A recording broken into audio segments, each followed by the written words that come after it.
Welcome back, focused learners. So glad you're joining us for another explainer.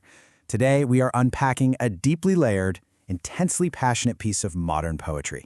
It's called The Believer's Prayer for a Queen. And listen, right off the bat, I gotta tell you, this isn't just your standard run-of-the-mill love letter. Not at all. It's this fascinating, almost raw blend of profound loyalty, intense emotion, and, believe it or not, spiritual warfare. We're going to break down exactly how this author views partnership, because to him, it's not just romance. It's an absolutely sacred alliance. So let's start right at the rhythmic heart of the piece. The text opens up with this incredibly clear, resonant hook. I want you by my side. I want to be by your side.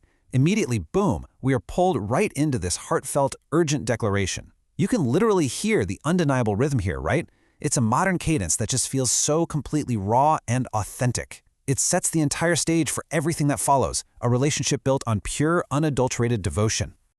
Okay, let's dive into this, because what makes this text so incredibly gripping isn't just what is being said, but exactly how it's being said.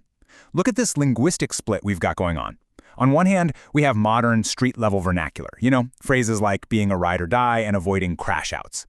But then, juxtaposed directly right next to it, we have these deeply sacred theological terms. Words like Scripture, Babylon, and Yah. It's brilliant, honestly. The author is bridging this massive gap between an everyday, gritty reality and elevated, ancient theology. And that linguistic bridge, well, that brings us straight to theme one, the modern ride or die. Before we get wrapped up in the heavy cosmic stakes of the poem, we have to recognize that on its surface, the whole thing begins with a highly grounded, earthly desire. The author is looking for a deeply loyal partner, someone to actually navigate the literal, day-to-day grind of life with.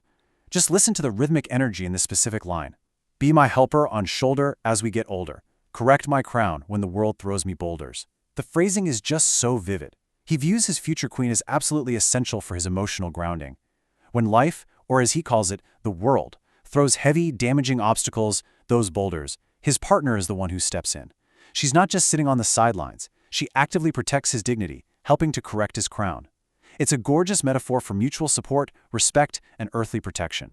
But of course, the poem doesn't just stay purely in the realm of secular romance, which brings us to theme 2, a foundation of faith. The totally transitions from a standard love story into something much, much more profound, a spiritual alliance. For this partnership to actually work the way he wants, it requires a shared spiritual lens. Now, what's really interesting about this slide is how the author lays out a highly specific blueprint of his relationship expectations. It's practically a checklist for this alliance. Number 1, they must praise and pray by his side. 2, be that helper and shoulder as they age. 3, correct his crown. 4, keep the kids in order, specifically, and this is key, like the scriptures say. And 5, leave the chaotic, destructive behaviors, the crash-outs, entirely to the outside world. The expectations are crystal clear, superstructured, and 100% intertwined with their shared faith. Now, to truly grasp this faith, we've got to understand the central figure it all revolves around. Early in the text, the author explicitly mentions surviving in Yah. Within the unique universe of this poem, Yah is defined as the king. He is the ultimate source through which their survival and redemption are achieved. You see, their relationship doesn't just exist in a vacuum. It survives specifically and entirely because it is rooted in Yah. This is the theological anchor holding the entire family structure together. And let me tell you, this anchor is absolutely necessary, which brings us to theme 3, surviving a wicked world. As we shift the narrative tone here, we introduce the primary conflict of the text. This isn't just about two people loving each other in some peaceful little bubble. No way. It's about a faithful couple standing united against a distinctly hostile testing environment. The world in this text acts as the main antagonist to their sacred bond, and this brilliantly illustrates that stark contrast. On the inside, we see the believers. Their actions are unifying, gentle, protective. They are praising, they're praying as a family, and they are kept safely nuzzled by the Most High. But facing them on the outside, the world. And the world is described as wicked, actively throwing boulders, prone to those destructive crash-outs, and crucially, it looks at the believers and is simply puzzled. There's this constant, unyielding tension between their sacred inner circle and the chaotic society surrounding them. The text puts it so plainly, because this world is wicked, so they can never understand. I really want to emphasize the isolation described here. To the author, their spiritually rooted love is always going to remain a complete enigma to the outside world. The world is going to test her faith simply because she loves her man in this righteous, structured way. But you know what? That exact lack of understanding from the outside, it actually reinforces the exclusivity and the immense strength of their bond on the inside. Which leads us to our final thematic section. Theme 4, Redemption and True Glory. Okay, so we've seen the earthly desires, we've outlined the spiritual foundation, and we've examined the conflict with the wicked world. Now the author outlines the ultimate hope and resolution. This is where the poem shifts its gaze from present-day struggles to a highly anticipated, triumphant future. But to reach that future, a massive event has to happen.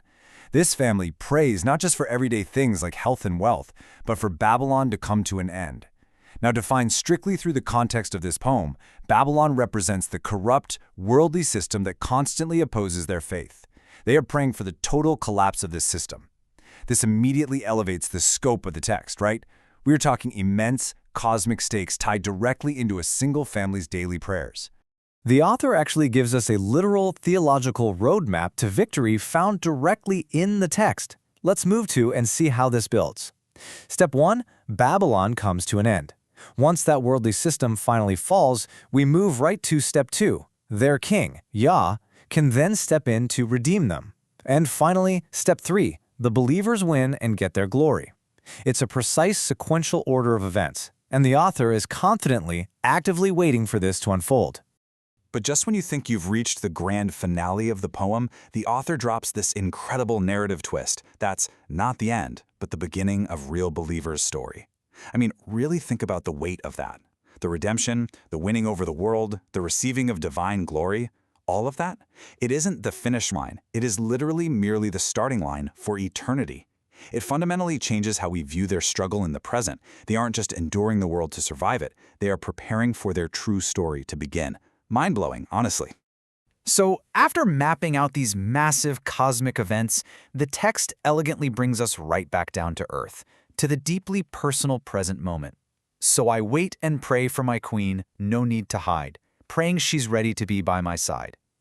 It perfectly mirrors how we opened this explainer. Despite the sheer wickedness of the world and the heavy anticipation of Babylon's fall, the author remains in this very patient, hopeful stance. He is waiting. He is praying.